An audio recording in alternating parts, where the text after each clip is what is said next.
Hi my loves, welcome to or welcome back to my channel. I'm Shantae and I talk all things self-evolution. Unfortunately, most people are just walking around like life is happening to them, like they're some extras in somebody else's movie. But I'm here to tell you, you are not an extra. You are not an extra! You, my love, are the writer, the director, and the main character. But the question is, are you conscious of it? Let's get real about what victim consciousness really looks like. It looks like having the mindset of, oh, I can't because da-da-da. If only I had more money. If only my family was different. If only the world wasn't so messed up. It's basically when you believe your circumstances rule over you. Now let's not get it confused. Victim consciousness isn't about being weak. It's about lacking authorship over your reality. This is when you unconsciously let fear, wounds, and old programming dictate who you are and what type of life you're living. On the other hand, creator consciousness is completely different. It's the opposite. It's about reclaiming your agency in every single moment. Metaphysics has taught us that your thoughts and your beliefs shape your reality. Neuroscience backs this. Your brain literally rewires itself according to the stories that you tell yourself. That's the concept of neuroplasticity. Your brain is always changing and adapting based on what you're experiencing internally and externally. So if you constantly tell yourself that you're unlucky, then your brain will find ways to prove that to be true. On the other hand, if you affirm to yourself that opportunities find you, your brain will literally start spotting patterns and chances that you would have totally missed or ignored before. It's really amazing. The brain is a prediction machine. Feed it fear, it will predict doom. Feed it sovereignty, it will predict solutions. And something that is so crucial to know is that reality is narrative driven. Culture, politics, media, they all run on controlling the story. Victims consume, absorb, and internalize the stories. Creators, they author them. They write their own stories. Let me show you how. When you change your inner narrative from things are happening to me to things are happening through me, that is when you start changing reality. It seems truly magical, and when you pay attention and you start practicing this and you start seeing it happen in your real life, it's mind-blowing. But it's really mechanical because your perception, your choices, and your energy, they start reorganizing. They reorganize in a way that aligns to your new script, your new story of what your reality holds and who you are. So if you want to shift from being a victim of your reality to a creator of it, these are the steps that you need to follow. First and foremost, you must catch the script. This begins with awareness. The first step is always awareness. It's literally always awareness. You cannot reprogram what you can't see. It's impossible. So you must notice your default thoughts when things go wrong. Do you go straight into something like, oh, of course this happens to me, or oh my gosh, I'm just so unlucky? Those are the things that you really need to pay attention to. Pay attention to the language that you are using every day. If you're using words like I can't, I should, I never, that's just the way it is. Even watch your body for stress signals like tightening your jaw, shrinking your posture, shallow breathing. These are all your nervous system broadcasting a victim loop. I really recommend writing these things down. A lot of us don't really pay close attention to the thoughts that are floating around our minds every single day, but most of our thoughts are on repeat. And if you are repeating a victim loop over and over and over again, of course your reality is going to reflect that back to you. And if you can't spot that and you don't know exactly what those thoughts are, and even better, where they stemmed from, you will not be able to break out of it and step into creator consciousness. I'll give you an example. If you don't get the job that you wanted, a victim script would be, I'm not cut out for this. I'll never catch a break, really. I don't even know why I tried to apply for this. Whereas a creator script, that would go something like, this rejection freed space in my life for a more aligned opportunity, one that's going to feed me even better than this one would have. So where can I redirect my energy now? What can I focus on now? What can I take from this? As well as this, our default thoughts are reflections of our subconscious beliefs. You very well may have developed a victim mindset from a young age. Something may have happened to you in childhood. Perhaps it was the people that you were around or the way that you were raised that gave you this mindset of victimhood. You see, our subconscious mind, it runs about 95% of our lives.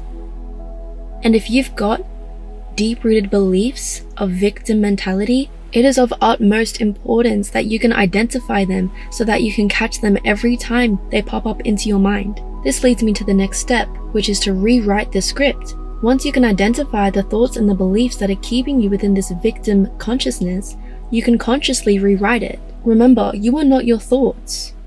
You are not your beliefs. Quite frankly, your beliefs are just things that you have repeated or have been repeated to you enough times to make your subconscious mind believe it to be true. That doesn't make it factual. A lot of the time, our subconscious beliefs are illogical. It's really important that you keep that in mind. You are the awareness that is operating all of this. You're the awareness that is experiencing this entire thing, this entire phenomenon that is you. When you can really understand this, the scripts, they don't have that much power over you anymore. These are neurological pathways that you can shift, and it is through the rewriting of these scripts where you change your thought pathways. You change the structure of your brain. Literally. So how you do this is you use conscious language swaps. Instead of saying I can't, you say I'm learning how. And if you need to say this 100 times to yourself in one day, then that is what you do. Okay? Instead of saying I have to, you say I choose to. And I love this one so much because it's so easy for us to get caught up in looking at the negatives and thinking, I have to do this, I have to do this, I have to do this. But when you can switch to I choose to do this, I get to do this, I get to choose to do this, not only are you reclaiming your agency, you're also anchoring into a frequency of gratitude. When you wake up in the morning and you think, I have to make my bed, ew, I don't want to do that. Or you think, I have to go to work today, I'm so sick of going to work, I don't want to do it anymore, I'm tired, your girl's tired. You switch that to I get to go to work today, I get to make an income, I get to provide unique value in this world, I get to socialize with other human beings, I get to feel the sunlight on my face, I get to leave this house, I get to earn an income. So many people don't have that opportunity, so many people don't have that privilege, and just that simple shift in your language can bring that to the forefront of your mind and literally change your frequency. You become happier, you become more clear, you start vibrating higher just from a simple thought shift. Just like that. Do you see how powerful this stuff really is? So when a limiting belief shows up, don't argue with it, upgrade it. For example, if you think, I'll never make money doing what I love, switch that. Plenty of people already do what they love and they are thriving. If they can do it, so can I. And something fun that you can do is play with the perspective. You know, life isn't meant to be so serious and deep all the time. Step into this playful energy and make it fun for yourself. Ask yourself, if I was writing this as a scene in a movie, how would the main character grow from this moment? At the end of the day, life is a game. Life is your movie. So treat it as such. A creator who went viral, they didn't just get lucky, they rewrote their story as my work is valuable and people want it. And that is the belief that changes the way that they showed up online until the results matched them. Do you see how this works? When you are showing up to your life with this confident energy, with an internal narrative that you chose, an empowering internal narrative, your entire energy changes. The way that you speak changes. People can see it in the way that you move, the way that you glance at somebody, in the most subtle things. It literally permeates through all of your cells. Your energy, it extends beyond you, far, far beyond you. The next thing is to focus on your micro actions. Embodying your story means acting wholeheartedly as if it is true right now. You want to be abundant? Then treat your time, your space, your energy, and your health like they're extremely valuable in the present moment. Not in 5 years, not in this idea of a timeline for when you are good enough to achieve what you want to achieve or be who you want to be, or when you think you'll get to a certain place. No, act like it now. And truthfully, you've been valuable and you are valuable, and all we have is the present moment. So it's so important that we focus heavily on embodiment. Like if your new story is I'm a confident speaker, you don't just write that in your journal. You practice it every day. You practice speaking up in small conversations, letting your nervous system feel comfortable in this new reality. Next, you want to reinforce with environment. A creator doesn't leave their mind exposed to old programming. You must be careful what you expose yourself to. Protect your mind like it's your most valuable asset, because it is. It really, really is. So, with that being said, audit what you consume. Media, music, conversations. Are they reinforcing fear?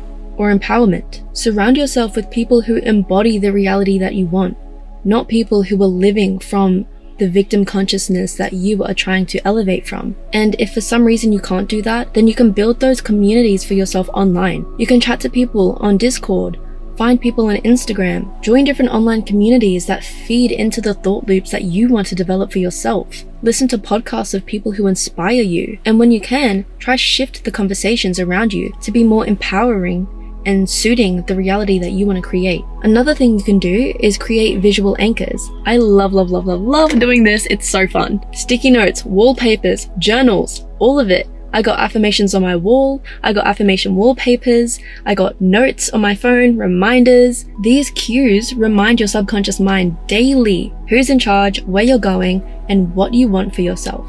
My current setup, so cute. It says, create from the field. This is all an illusion. Live in the realm of possibility. Clock it. So instead of scrolling on the internet finding content that makes you compare yourself to others, follow people who remind you of what's possible. Curate your feed like it's your future self's vision board. I make it a note to go through my Instagram following every 6 or so months and unfollow all the accounts that don't resonate with my thoughts anymore. And then I research people I can follow who are doing amazing things in this world, who I can aspire to be like, who I can learn from. This is so important to reinforce this to yourself. I mean, how much time do we spend on these things? We spend so much time on our phones. If you're going to be spending hours of your day on your phone, you best believe you should make that time productive and helpful to you. The last step is to repeat until it is default. Neuroscience tells us repetition equals rewiring. Every time you identify, rewrite, embody, reinforce, you're creating new neural pathways in your brain. At first, it feels fake, it feels uncomfortable. That's completely normal. That's just your old programming fighting for survival. It's what it does. You need to keep going until the story feels natural. That's when you've made the shift into sovereignty. Think of it just like updating software. The old program, it glitches, it lags, it resists. But once you have the update, you don't even think about it anymore. It just runs smoothly. So to wrap up this video, I just want to say that being a creator isn't all about manifesting. It's really about restructuring your internal operating system. Once you master your internal reality, then you can begin actively shaping your external reality. You notice the victim scripts, you rewrite them consciously, embody them physically, and repeat until reality bends around your narrative. From there, you are powerful, you are unstoppable, you are sovereign. And that, my friends, is how you switch from being a victim to life to a creator of it. Thank you so much for watching this video today. Please like and subscribe. If you want to see more of me, you can find more content on my TikTok and Instagram at LoveFromTay. And if you're serious about shifting the way that you think and live, be sure to check out my self-work studio and my 25-day best self blueprint. In the process of me creating them and using them, I have experienced such radical transformation, and I cannot wait for you to experience that for yourself. Seriously, it is indescribable how it feels when you make this shift and you notice yourself showing up in different ways. You feel different in your body. You literally begin to look different. You start glowing. Like, it's truly amazing. So with all of that being said, I hope to see you in the next video. And I'm sending you so much love on your journey. Mwah.